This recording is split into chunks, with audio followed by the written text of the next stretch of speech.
अस्सलाम वालेकुम। कैसे हैं आप सब लोग? उम्मीद करती हूँ कि सब ठीक होंगे। अल्हम्दुलिल्लाह मैं भी ठीक हूँ। और रात का ये टाइम है और रात को इतनी बारिश हुई थी हमारी तरफ, इतनी शदीद आंधी और बारिश हुई थी तेज़ तेज़ के बात ना पूछे। इतना खौफ आ रहा था, इतनी गरज चमक के साथ बारिश थी और बहुत ज़्यादा हुई थी। इतना पानी ये देखें छत से भी गिर रहा था और ना बहुत खौफ आया था। इतनी तौबा तौबा की थी और सारा घर इतना, सुबह मैं उठी तो ख़राब हो चुका था। फिर मैंने सारे घर की सफाइयाँ की, बल्कि वॉश करने पड़े सारा घर। उसके बाद फिर मैंने करनी थी स्टिचिंग। शाहबान का मैंने ड्रेस सिलाई करना था, वो मैं कर रही थी। और यहाँ शाहबान और अफ़ान गुड़िया के साथ कपड़े सिलाई कर रहे थे। अफ़ान से ज़्यादा गुड़िया से अफ़ान को खेलने का शौक़ है। वो लेके बहन को दी हुई थी गुड़िया उसने कि मुझे ना कपड़े सिलाई करके दो गुड़िया के। और वो साथ बैठी सिलाई कर रही थी और साथ साथ मुझे तंग भी कर रहे थे। डिस्टर्ब होता है बंदा अगर ऐसे स्टिचिंग करते हुए साथ बच्चे हों और बार बार फिर वो कर रहे होते हैं कि सुई दे दें और धागा दे दें, ये वो। और फिर यहाँ मैंने लगाना था कलफ हस्बैंड के कपड़ों को, बस उन्हें टाइम नहीं मिला उसको देने का, धोबी को। तो फिर मैंने कहा चले ये तो कोई नहीं मसला, मुझे लेके दे दें कलफ और मैं घर पे ही लगा लेती हूँ और प्रेस भी कर दूँगी, क्योंकि आज भी उनके पास टाइम नहीं था। उन्होंने जाना था एक अफ्तारी पर भी अपने फ्रेंड्स की तरफ, तो इसलिए फिर वो साहिवाल वाली साइड पे नहीं जा रहे थे, वरना वो धोबी को देते जाते। और वैसे भी ये कोई कंफर्म नहीं था, अगर सुबह ईद बन जाती तो फिर वैसे भी इशू होना था। तो इसलिए फिर मैंने घर पे ही बना लिया। इतना इजी तो होता है। अक्सर मैं घर पे लगा लेती हूँ अपने कपड़ों को भी और हस्बैंड के कपड़ों को भी ज़्यादातर मैं घर पे लगा लेती हूँ। तो यहाँ ऐसे ये ट्रांसपेरेंट सा बन जाता है और फिर कपड़ों पे लगा लेते हैं पानी में मिक्स करके। और ये मैंने शाहबान का स्टिच कर लिया था ड्रेस। ये इसका गोल गला था, हाफ स्लीव्स बने थे इसके। और यहाँ ना सिंपल चुन्नट डाल के फ़्रॉक थी और नीचे इस तरह करके ये जो एक और फ्रिल लगाई थी, जो फ्रिल ऐसे ऊपर लगती है ना, ये देखें ऐसे झालर की तरह बाहर की तरफ लगी हुई होती है फ्रिल, ये वाली लगी थी और बहुत अच्छा लग रहा था पहना हुआ भी। साथ नीचे इसके कैपरी सी बनाई थी थोड़ी खुली सी। और उसके बाद फिर मैंने सोने की कोशिश की थी, क्योंकि मैं बहुत थक गई थी दिन को काम करते हुए और बस थकावट हो रही थी। मैं थोड़ी देर सोने की मैंने कोशिश की थी, लेकिन बच्चों ने मुझे सोने नहीं दिया। हुबान पोटैटो काट के और किचन में चली गई और उसके चिप्स बन रहे थे और शुक्र है अम्मी बाहर मौजूद थी, तो उन्होंने उन्हें फिर ना कंट्रोल किया, वरना ना मैं तो बिल्कुल 1 मिनट भी नहीं सो सकती थी। थोड़ी देर मेरी आंख लगी और फिर मैंने डिस्टर्ब हो के और फिर बाहर निकल आई। फिर मैंने सोचा कि सालन बना लेती हूँ टाइम से।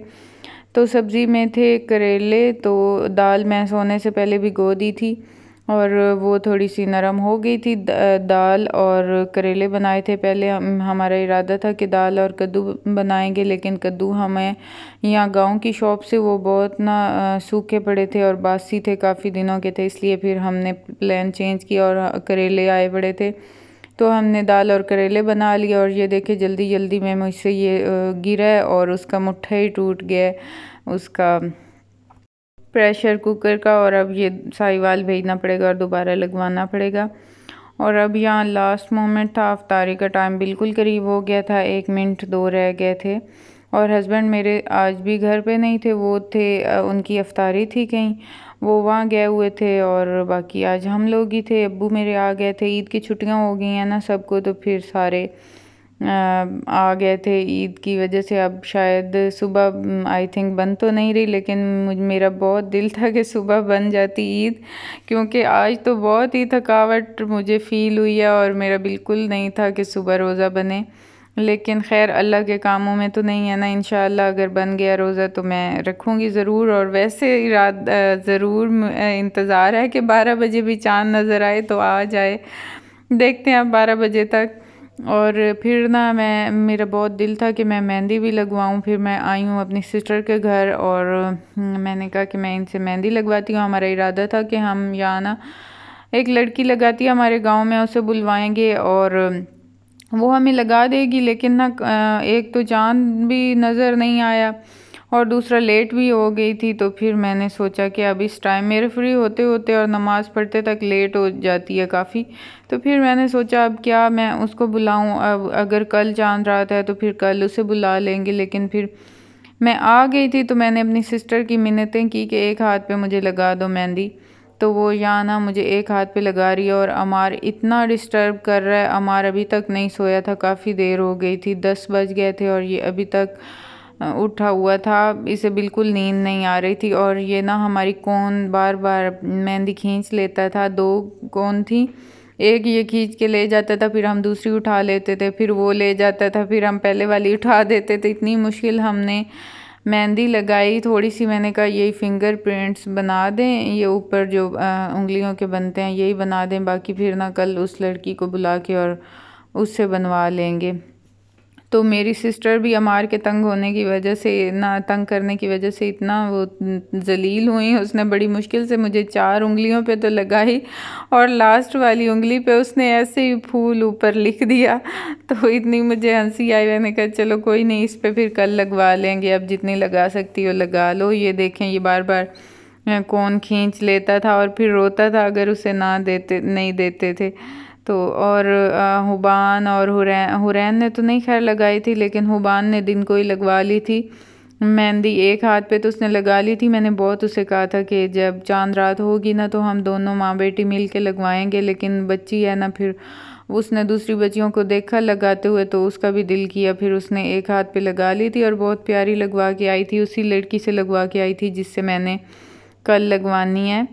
तो बहुत अच्छा डिज़ाइन बना हुआ था उसका भी।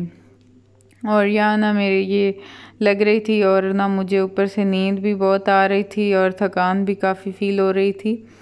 और ना फिर ना शुक्र है किसी तरह कंप्लीट हुई। और लास्ट मोमेंट पे तो जब उसने फूल लिखा तो मैंने भी कहा ये अच्छा की है कि फूल लिख दिया, वरना मेरे में भी अब हिम्मत नहीं है, मैं भी अब घर जाती हूँ। क्योंकि हस्बैंड मेरे अभी आए नहीं थे और बच्चे पीछे से अकेले सोए हुए थे, तो इस वजह से फिर मुझे फ़िक्र भी हो रही थी। और फिर मैं घर आ गई और शुक्र है मैं घर पहुंची तो हस्बैंड मेरे आए बैठे थे, तो फिर मैं ना थोड़ी सी रिलैक्स हो गई। शुक्र है बच्चे मेरे अकेले नहीं थे, वरना बच्चों का कोई भरोसा नहीं होता, अक्सर डर जाते हैं। और फिर इतना मैं इन्हें कभी नहीं अकेला छोड़ के जाती। बस आज मैंने कहा थोड़ी देर ही जाऊँगी और जल्दी आ जाऊँगी। तो फिर मैं ये लगवा के और जल्दी जल्दी वापस आ गई थी। एक बात से तो अच्छा ही है क्योंकि ईद की बिल्कुल कल की तैयारी भी नहीं हुई थी। थोड़े थोड़े काम इतने रहते थे, प्रेसिंग के काम इतने रहते थे। फिर अगर कल रोज़ा बन गया तो अच्छा है, चले मौका मिल जाएगा सारी तैयारी ईद की कंप्लीट करने का। और यहाँ फिर मैं घर पहुँची हूँ, मैं अपने हस्बैंड को दिखा रही थी अपनी मेहंदी जो मैं लगवा के आई थी। और बस यही थी मेरी आज की वीडियो। आई होप कि आप लोगों को पसंद आई होगी। अगर पसंद आई हो तो लाइक और सब्सक्राइब ज़रूर कीजिएगा। अपना रखिएगा ढेर सारा ख्याल, मुझे रखिएगा दुआओं में याद। मिलेंगे नेक्स्ट व्लॉग में, तब तक के लिए अल्लाह हाफिज़। और ये फूल लिखा हुआ बहुत क्यूट लग रहा था, सब देख के हंसे थे इस फूल को, लेकिन अब मैं कल जाके इसके ऊपर फूल बनवा लूँगी।